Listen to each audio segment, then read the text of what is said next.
네, 오늘은 소일의문답 질문에서 38문까지 전반부에 해당하는 두 번째 정리 시간이 되겠습니다. 오늘은 특별히 이제 전적 타락 3문에서 19문까지 전적 타락에 대해서, 그리고 그 전적 타락에서 우리를 타락한 죄인된 우리를 구원하시기 위해서 예수 그리스도께서 어떻게 구원자가 되시는지, 그리고 그분의 구원 사역이 우리에게 어떻게 나타나는지를 잠시 한번 살펴보도록 하겠습니다. 소름답 13문에 이렇게 질문합니다. 창조된 원래 상태에 있던 우리 조상들이 그 창조된 모습 그대로 있었나요? 라고 질문하고 있습니다. 즉 창조된 그 아담과 하와가 하나님께서 창조하신 보시기에 좋았다라고 말씀하셨던 그 모습 그대로 그들이 지냈는가 살았는가라는 질문인 것이죠. 그에 대한 답변을 우리 함께 읽어보겠습니다. 시작. 그들 자신의 자유로운 의지대로 있던 우리 첫 조상은 하나님을 대항하여 범죄함으로 인해 창조된 원래 상태로부터 타락하였습니다. 하나님께서 창조하신 그 모습 그대로 있던 아담과 하와가, 성경은 그 기간이 얼마인지는 말해주지 않습니다. 그 기간이 뭐 1년이었는지 또는 10년, 100년이었는지 정확하게 말씀해 주진 않지만 창조되었던 하나님이 보시기에 좋았던, 심히 좋았던 그 아담과 하와는 범죄함으로 말미암아 창조된 원래 상태로부터 타락하였다라고 말합니다. 그러니까 이 범죄가 무엇이냐? 13문에서 이렇게 말하죠. 하나님을 대항하는 것. 즉 하나님을 하나님을 거부하고 하나님과 맞서는 것이 범죄, 죄다라고 정의를 내리고 있습니다. 그래서 이 하나님을 대항함으로 하나님과 맞섬으로 말미암아 죄를 짓게 되고 그 죄의 결과가 무엇이냐? 타락하였다. 원래 창조된 모습에서 타락하였다. 그러니까 죄가 무엇이고 죄의 결과가 무엇인지를 13문에서는 대략적으로 진술하고 있고, 그렇다면 구체적으로 죄가 무엇이냐? 우리의 조상이었던 아담과 하와가 하나님을 대항해서 범죄하였는데 그 대항한 죄가 무엇이냐? 14문은 이렇게 질문합니다. 그렇다면 죄가 무엇인가요? 우리의 조상이었던 아담과 하와가 지었던 그 죄가 무엇입니까? 14번에 이렇게 답변하죠. 죄란 하나님의 법에 순종함에 있어 조금이라도 부족하거나 위반하는 것입니다. 이 참 죄에 대한 아주 중요한 진술하고 있는데요. 죄가 무엇이냐? 그러니까 하나님의 법에 순종하는 데 있어서 조금이라도 부족하거나 위반하는 것. 그러니까 즉 하나님은 우리에게 100% 완벽한 완전한 순종을 요구하시는 거예요. 하나님께서 요구하시는 그 완전한 순종에서 조금이라도 부족하면 그것이 죄라는 것입니다. 그러니까 하나님께서 아담과 하와에게 요구하셨던 완전한 순종이 무엇입니까? 하나죠. 하나예요. 다른 게 아닙니다. 하나입니다. 선악을 알게 하는 나무를 먹지 말라.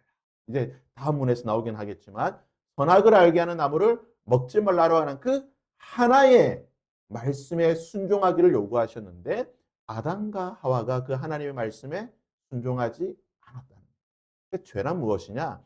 하나님의 말씀에 순종하지 않는 게 죄입니다. 그러니까 우리는 죄에 대해서 소극적으로 생각해서는 안 돼요. 적극적으로 죄에 대해서 생각해야 됩니다. 우리가 단순하게 죄를 어떻게 생각하냐? 하나님 살인하지 말라 그러니까 살인하지 않는 것. 도둑질하지 말라니까 도둑질하지 않는 것. 거짓말하지 말라니까 거짓말하지 않는 것. 그래서 하나님 나는 죄를 안 지었습니다. 그게 아니죠. 뭡니까? 하나님 말씀에 순종하지 않는 것. 즉 뭡니까? 내 이웃을 사랑하라는 말씀에 순종하지 않으면 뭡니까? 그것도 죄라는 거예요. 그러니까 어떻게 보면 우리 예수 그리스도를 믿는 사람들은 오늘날 무슨 죄를 짓습니까? 우리가 대놓고 살인하거나 대놓고 거짓말하거나 그냥 이렇게 하진 않죠. 하지만 뭡니까? 내 이웃을 내 몸처럼 사랑하라고 하는 그 하나님의 말씀에 순종하지 않는 죄를 짓는 거예요. 그러니까 죄에 대해서 우리가 좀 더 적극적인 관점에서 죄를 생각해야 되는 겁니다. 하나님의 말씀에 순종하지 않는 죄를 그러니까 이웃을 사랑하는 말씀에 순종하지 않는 하나님의 말씀을 우리가 적극적으로 순종하지 않는 모든 것은 죄다라고 생각하시면 되는 거죠. 그래서 아담이 구체적으로 지었던 하나님의 말씀에 순종하지 않았던 죄가 무엇이냐? 15번은 이렇게 질문합니다. 우리의 첫 조상, 즉 아담과 하와가 창조된 원래 상태로부터 타락하게 된 그의 죄가 무엇입니까?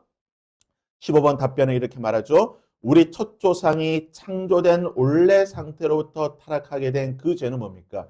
그들이 금지된 열매를 먹은 것입니다. 하나님께서 아담에게 두 가지를 말씀하셨어요. 성경 창세기 보면 하나님께서 아담에게 두 가지 뭘 말씀하셨습니까? 동산 중앙에 있는 생명을 주는 나무의 열매는 뭐라고요? 먹되. 그것은 먹되. 선악을 알게 하는 나무의 열매는 순종이죠.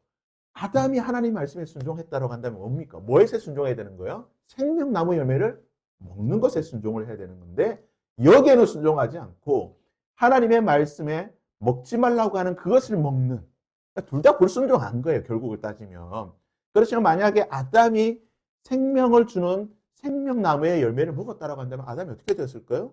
아마 하나님과 영원히 교제하는 더 이상 선악을 알게 하는 나무의 열매는 생각지도 않고 하나님과 영원히 교제하는 그러한 아름다운 존재가 되었을 것인데 하나님께서 창조하신 그 모습 그대로 지냈을 것인데 금지된 먹지 말라라고 하는 그 열매를 먹음으로 말미암아 아담이 타락하게 되었다. 우리는요 계속해서 나오지만 하나님의 말씀에 적극적으로 순종하게 되면 죄는 안 짓게 되는 겁니다. 우리가 죄에 대해서 관점을 바꿔야 되는 거예요. 아, 죄를 안 지어야지. 아, 나 죄 안 지을래. 아, 나 도둑질하지 않고 거짓말하지 않고 죄를 안 짓는 것이 아니라 적극적으로 어떻게 해요? 말씀에 순종함으로 우리가 죄를 안 지을 수 있는 거예요. 그러니까 죄를 안 짓는 방법은 말씀에 적극적으로 순종할 때에 죄는 안 지을 수가 있습니다. 죄를 안 지으려고 하는 게 아니라 말씀에 순종함으로 죄를 안 짓는 삶을 사는 것이 이 하나님께서 아담과 하와에게 요구하셨던 삶입니다.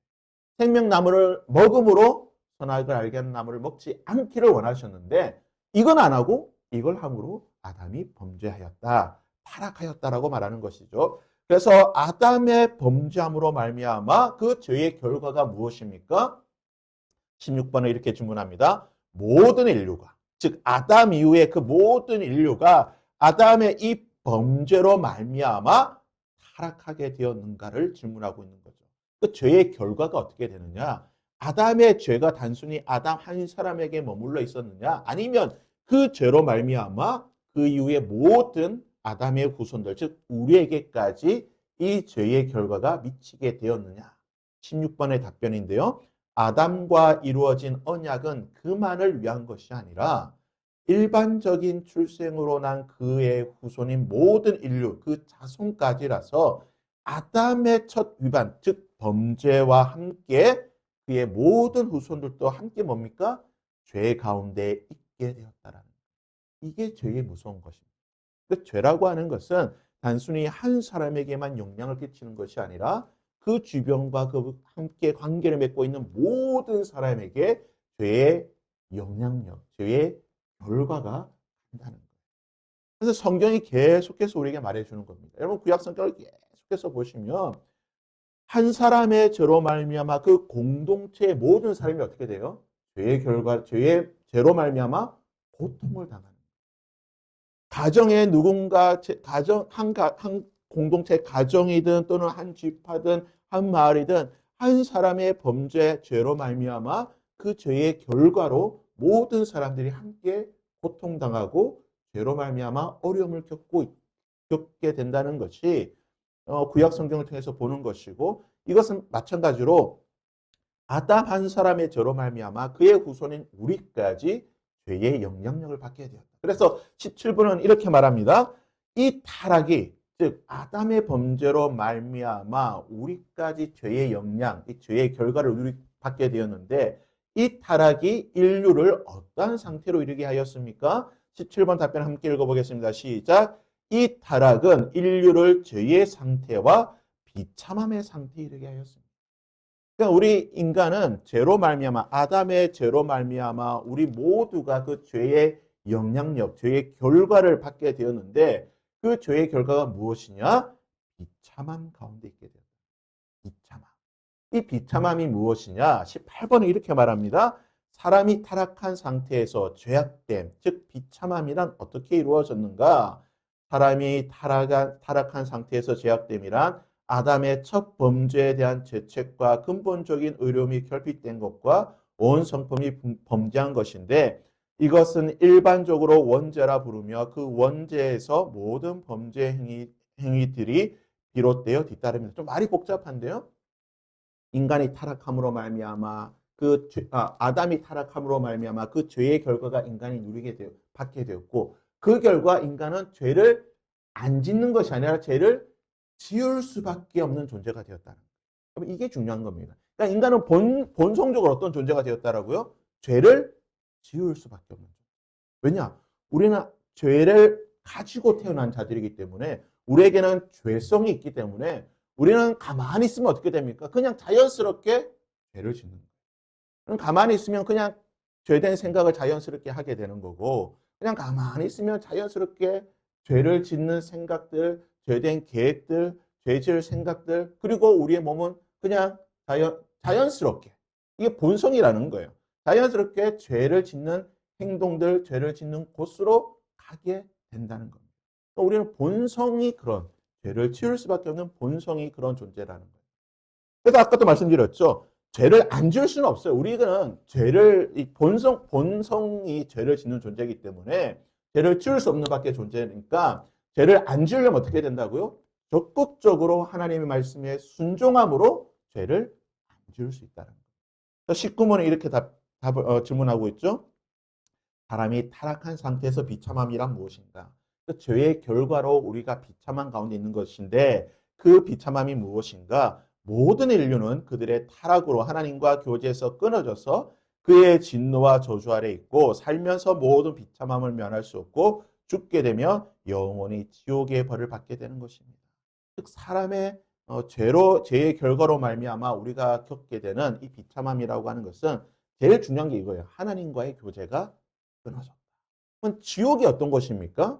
우리가 지옥을 생각할 때 그냥 그 불구덩이 속에서 고통당하고 불구덩이 속에서 구데기도 죽지 않은 곳에서 소금 치듯이 우리가 막 그렇게 고통당하는 것.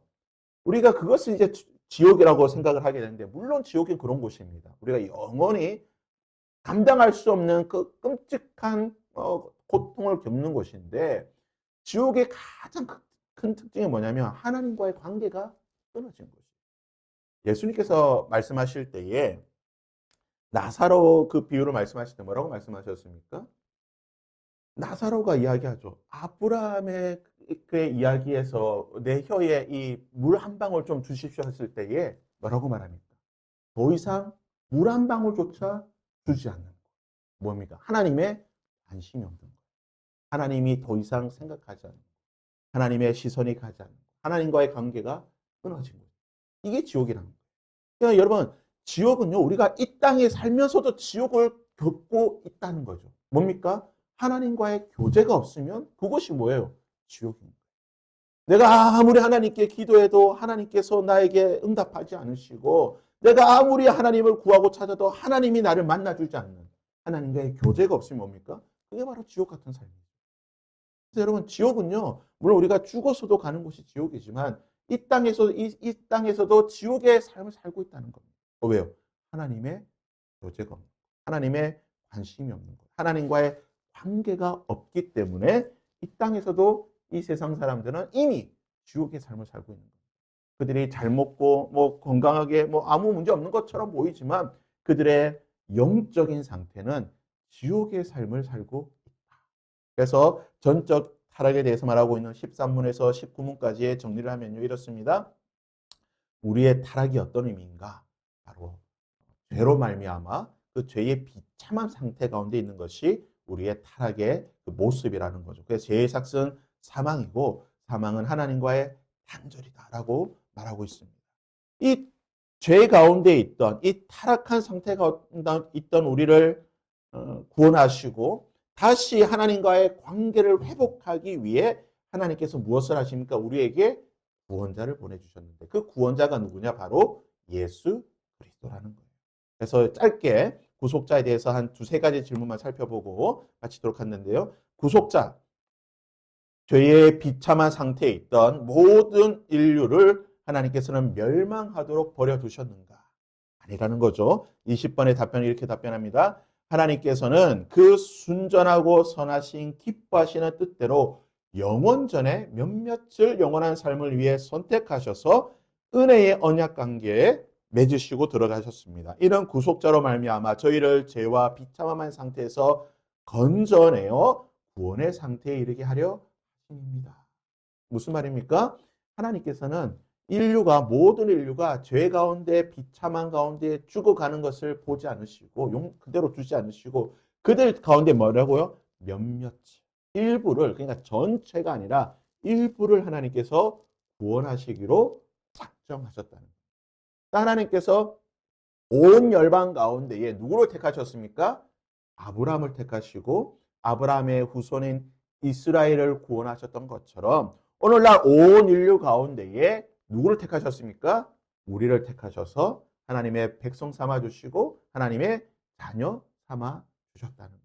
그러니까 하나님께서는 온 인류를 다 선택하신 것이 아니라 하나님의 그 모든 자들 가운데 하나님께서 주권적으로 일부를 선택해 주셨다. 그러니까 감사한 거죠. 우리가 구원받은 게 감사한 거예요. 내가 원해서 된 것이 아니라 하나님께서 원하셔서 우리를 선택하시고 우리를 구원해 주셨다. 이것은 이 부분에 대해서 설명드릴 때도 말씀드렸지만 이것은 이제 칼빈주의 관점입니다. 그러니까 칼빈주의의 관점에서 우리 장로교회의 관점에서는 하나님께서 온 인류 가운데의 일부를 예정하셔서 선택하셨다고 고백하고 있지만 이제 감리교, 알미니안주의를 고백하고 있는 이 감리교 쪽은 그렇지 않죠. 아니 하나님께서 사랑의 하나님께서 어떻게 일부만 선택하시냐? 하나님께서 모든 자를 그래서 모든 자를 선택하셨지만 하나님은 모든 자를 선택하셨지만 그 하나님의 선택에 우리 사람이 나는 싫어 거절할 수도 있고 나는 좋아 나 하나님 백성 될래 하면은 하나님 백성이 되는 거고 나는 싫어 나는 그냥 그대로 살래 하면은 하나님 백성이 되지 않는 것이다. 이제 이것이 감리교 알미니안주의 감리교에서 말하고 있는. 그래서 이제 칼빈주의와 알미니안주의가 여기서 이제 차이가 나는 겁니다. 칼빈주의는 모든 인류 가운데 하나님께서 일부를 선택하셨기 때문에 이 하나님의 선택은 거절할 수가 없다. 하나님께서 선택하셨는데 어떻게 사람이 거절할 수 있느냐? 하나님이 선택하신 그 일부는 하나님의 예정 가운데 무조건 구원을 받게 되어 있다. 이것이 이제 칼빈주의 이렇게 말하고 있는 거고 아니다. 알미니안주의는 하나님 모두를 선택하셨지만 사람이 선택과 거절을 할 수가 있다. 그래서 거절하면 하나님의 백성이 안 되는 거고 하나님 내가 하나님 믿겠습니다라고 하나님의 선택을 받아들이면 하나님의 백성이 되는 거다. 여기서 좀 나눠지긴 하는데 저희는 이제 칼빈주의 장로교이기 때문에 지금 이 부분에 대해서는 칼빈주의 입장으로 이렇게 계속해서 이야기가 나가는 것입니다. 그래서 이제 선택이라는 표현이 나오는 거예요. 21문을 한번 보겠습니다. 하나님이 선택한 자를 구속할 자가 누구인가요? 즉 하나님께서 이제 누군가를 선택하기로 하셨는데 이 선택받은 자를 구원할 자가 누구인가? 21번의 답변이죠. 하나님이 선택한 자의 유일한 구속자는 구원자는 주 예수 그리스도이신데 예수님은 어떤 분이시냐? 하나님의 영원하신 아들로서 사람이 되셨고 그때부터 앞으로도 영원토록 하나님과 사람, 참 하나님이시고 참 사람이 되신 분으로 영원히 계십니다.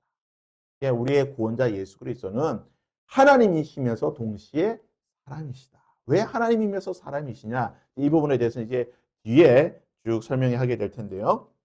22번까지 보도록 하겠습니다. 왜 우리의 구원자가 참 하나님이고 참 사람이 되셨는가?